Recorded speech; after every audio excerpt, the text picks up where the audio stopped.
Chestbuster. Vědci z Weyland-Yutany označený jako Xenomorph fáze 2 je dětská forma druhu Xenomorph XX121 a třetí stádium jeho životního cyklu.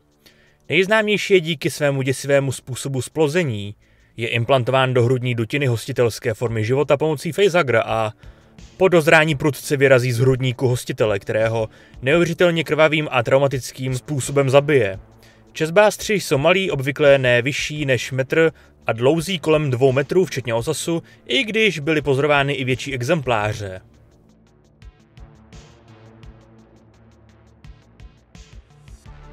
Chestbusterové připomínají velké červy béžové nebo hnědé barvy s tlamou s kovovými zuby a ocasem schopným pohánět tvora značnou rychlostí.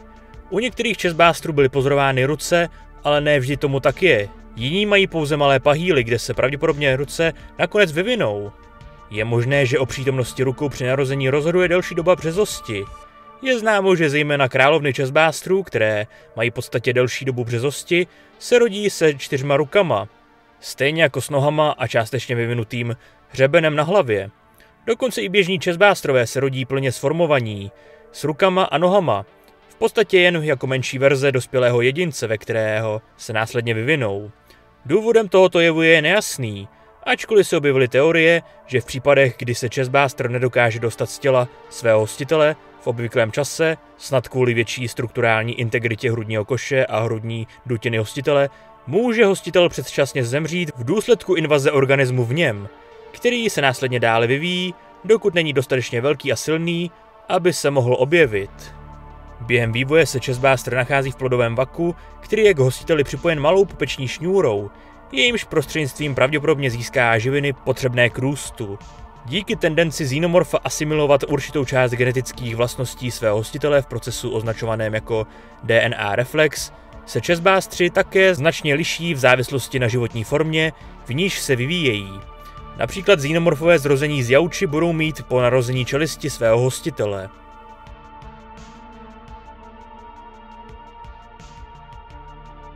Chestbuster je obvykle do svého hostitele zaveden pomocí facehuggera, ačkoliv je známo, že přinejmenší jeden predalien, mladá královna, vložila do hostitele xenomorfa přímo, aniž by k tomu potřebovala facehuggera. Ačkoliv se pro popis tohoto procesu volně používá termín impregnace nebo implantace, nejsou zcela přesné. Studie LaSalle Bionational a Weyland-Yutany ukázaly, že do hostitele není vloženo žádné skutečné embryo. Místo toho začíná xenomorfní mládě svůj život jako vysoce mutagenní tekutina známá jako Plagiarius praepotens, kterou do hrudní dutiny hostitelského organismu vstříkne facehugger. Tato tekutina způsobuje restrukturalizaci buněk hostitele. V podstatě staví chestbustera z vlastního biologického materiálu hostitele na buněčné úrovni.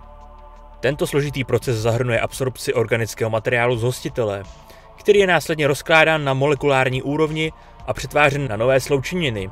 Uhlíkové jednotky jsou disociovány a rekombinovány do krystalových mřížek, které se využívají při tvorbě tvrdých tělesných struktur xenomorfa. Uvolněné ionty H+, se kombinují s přebytečnými síranovými a dusičnanovými skupinami a tvoří základ vysoce kyselinové krve tvora. Vedlejším účinkem tohoto unikátního procesu vývoje je předávání genetického materiálu xenomorfa hostiteli i naopak. A právě tato vlastnost umožnila vědcům na palubě USM Auriga naklonovat královnu, která čekala uvnitř Ripley 8, i Ripley 8 samotnou. Způsob, jakým se chestbuster vyvíjí z genetického materiálu hostitele, znamená, že vlastnosti hostitele budou do jisté míry určovat fyzické rysy xenomorfa. Předpokládá se, že embryo kopíruje 10 až 15 % genetického kódu hostitele prostřednictvím reflexu DNA. Tato genetická absorpce má xenomorfům pomoci přizpůsobit se prostředí, do kterého se narodí, a také pomáhá vyvíjejícímu se tvorovi schovat se před imunitním systémem hostitelského organismu. Asimilace hostitelské DNA vede k fyzickým odchylkám dospělého tvora. Například predalien chestbuster má charakteristické čelisti jauči a po dosažení dospělosti mu narostou dredy, zatímco ze 4nohých hostitelů vznikají 4nozí xenomorfové. Existuje také teorie, že inteligence a instinkty dospělého tvora mohou být ovlivněny hostitelem.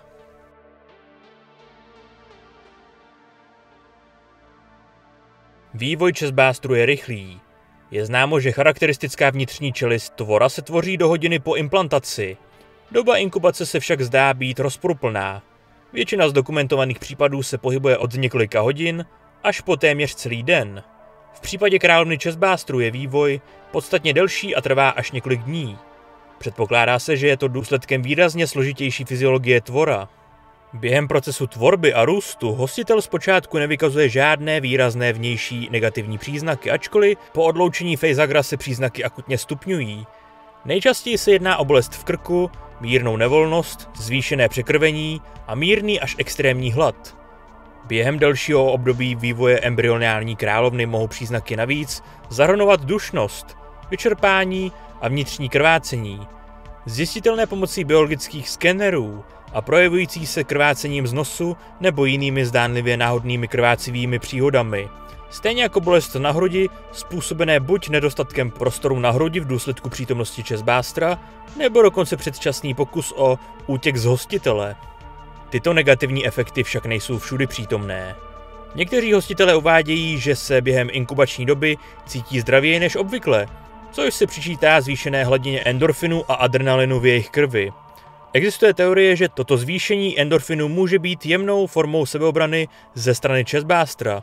Výsledný pocit pohody snižuje pravděpodobnost, že hostitel po útoku vyhledá léčbu.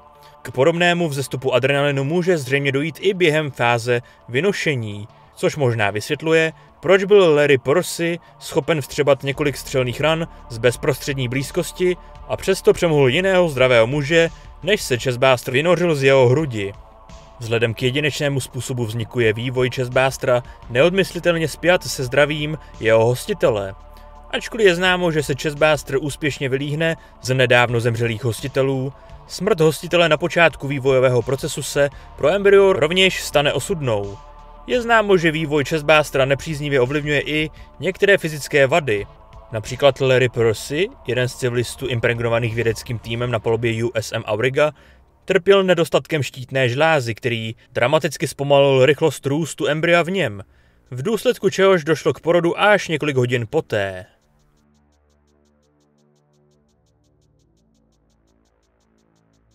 Když se plně vyvine, uvolňuje hrudní červ enzymy, které změkčují kosti a okolní tkáně hrudní dutiny hostitele, aby mu usnadnili únik, než si nakonec prorazí cestu hrudní kostí.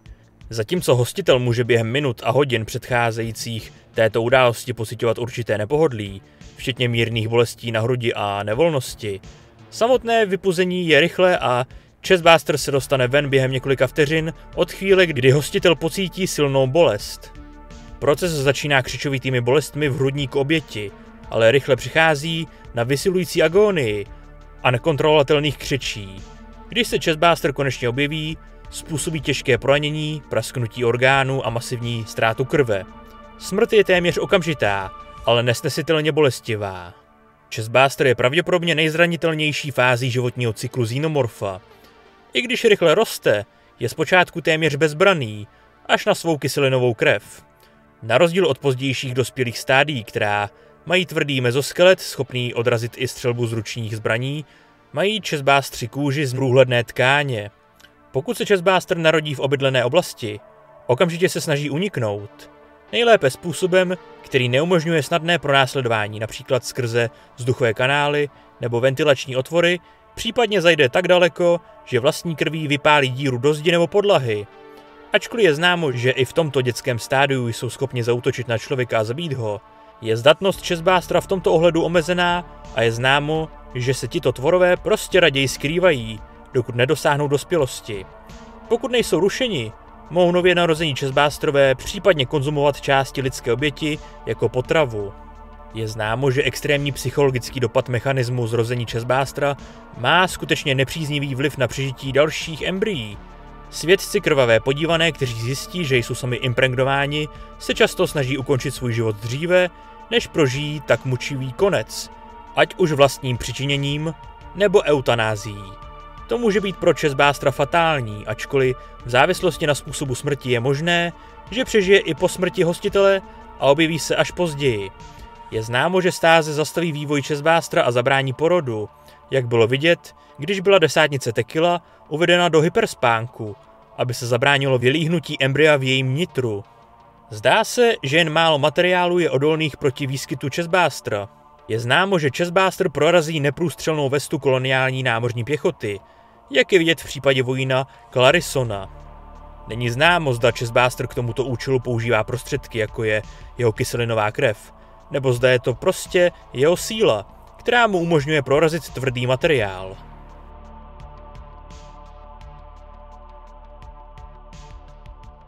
Po svém zrodu rostou neuvěřitelně rychle.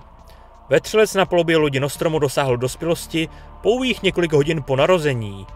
Okamžitě si vyhledal úkryt a následně spotřeboval organické materiály a surové kovy, aby zvětšil svou hmotnost.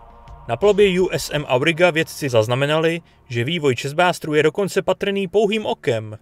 Vědec z USM, dr. Carolyn Williamson, také poznamenal, že Chestbusterové v zajetí na Aurize vylučují tmavou, viskózní pěnu, která během růstu obklopuje jejich tělo. Zda tato pěna slouží k ukrytí nebo je nějakou pomůckou pro jejich růst, není známo. Mláďata xenomorfů během růstu opakovaně svlékají kůži jako plazy, a tyto kůže jsou často viditelným znakem toho, že je xenomorf na blízku, než tvor dosáhne dospělosti.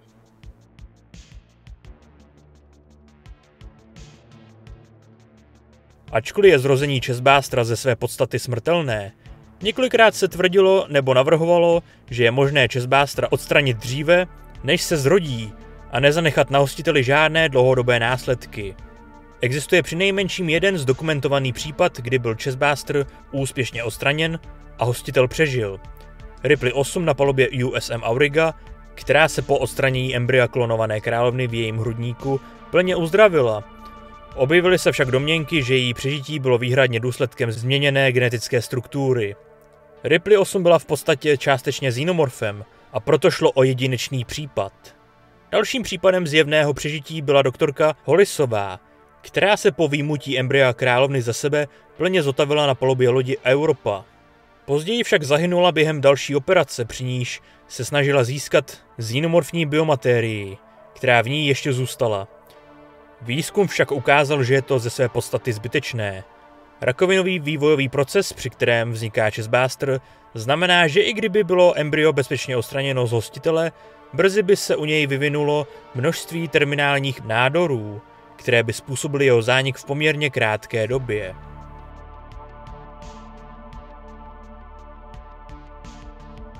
V příběhu Aliens Labyrinth Dr. Church úspěšně provedl samooperaci, aby odstranil Chestbustera, který v něm dřímal, a následně se zotavil bez jakýchkoliv následků, ačkoliv vzhledem k tomu, že nakonec přijal biomechanické vylepšení, není známo, jaký by mohl být jeho dlouhodobý zdravotní stav. Zdá se, že videohra Aliens vs Predator z roku 2010 také naznačuje, že je možné bezpečně vyjmout embryo xenomorfa z jeho hostitele, protože přesně to se Katja pokoušela udělat s desátníkem Tekilou a nakonec ji uvedla do stáze, aby mohl být zákrok proveden později. Úspěšné odstranění Chestbustera je převládajícím tématem v různých crossoverových komiksech ze xenomorfy, především v knihách Batman Aliens 2, Superman vs Aliens, Superman vs Aliens 2, God War a Judge Dredd vs Aliens Incubus jsou Chestbusteri odstraněni a hostitelé zůstávají bez jakýchkoliv následků. Je však třeba poznamenat, že pouze Batman Aliens 2 zobrazoval odstranění tvorů konvenčními prostředky. Batmanův spojenec, komisař Gordon, přirovnával zákrok k operaci srdce na základě informací poskytnutými chirurgy. Superman použil transportér k přenosu vetřelce z hostitele dříve, než se stačil vylíhnout, a Darkseid zničil Chestbustera v Orionovi pomocí Omega paprsků. Bez ohledu na to jsou v těchto případech takové komiksy obecně přijímány jako nekanonické, a to i jejich vydavateli. Další pozoruhodný případ hostitele, který přežil Chestbustera, se nachází v původním scénáři Johna Spicea k filmu Prometheus s názvem Alien Engineers. V něm je Watts oplozen Chestbusterem a pokouší se embryo odstranit pomocí medpodu. Chestbuster se během zákroku skutečně vylíhne, ale modul je schopen škody napravit a Wattsová se zotaví, zřejmě bez dlouhodobých zdravotních problémů.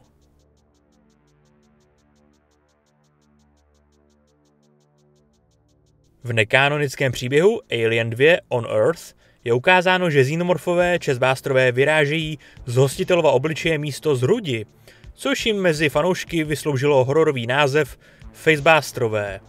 Na první pohled se Facebuster podobá typickému Chestbusterovi. ale když je plně odhalen, je v podstatě delší a proporcemi i vzhledem připomíná spíše červa. Je také vidět, že své dlouhé ocasy používají k odřezávání hlav obětí.